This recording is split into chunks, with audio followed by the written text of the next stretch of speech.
આમ કરતી વખતે જો તમારી આંગળી આવી રીતના અટકે છે તો તમને ટ્રિગર ફિંગરની સમસ્યા હોઈ શકે. આપણી આંગળીઓની હલનચલન જે સ્નાયુ વડે થાય છે તે સ્નાયુ આપણા હાથમાં એક ગરગડી એટલે કે પુલી નીચેથી પસાર થાય છે. કોઈ કારણ છે જેમ કે મોટી ઉંમરના દર્દી હોય, ડાયાબિટીસ હોય, થાઇરોઇડ હોય, કે વધુ કામ કરતા હોય અથવા મિકેનિકનું વર્ક કરતા હોય તો તેવા કેસીસની અંદર આ પુલીમાં સોજો આવે છે અને આ સ્નાયુ તેની નીચેથી પસાર નથી થઈ શકતા, ચોંટીને પસાર થાય છે અને ટ્રિગર ફિંગરની સમસ્યા ઊભી થાય છે. આ બીમારીનું નિદાન ડૉક્ટરની તપાસ અને સોનોગ્રાફીના રિપોર્ટ દ્વારા થઈ શકે છે. જો આ સમસ્યાની સારવારની વાત કરીએ તો તકલીફ ઓછી હોય તો તેવા કેસીસની અંદર normal stretching, ice application, ultrasound થેરાપીથી તમે સંપૂર્ણ રિકવરી મેળવી શકો છો.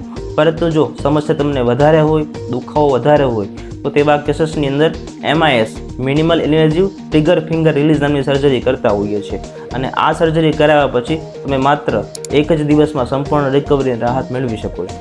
જો તમને પણ ટ્રિગર ફિંગરની સમસ્યા હોય, તમને પણ હાથમાં દુખાવો હોય કે તમારી પણ આંગળી જો અટકતી હોય તો તમે અમારો સંપર્ક કરી શકો છો.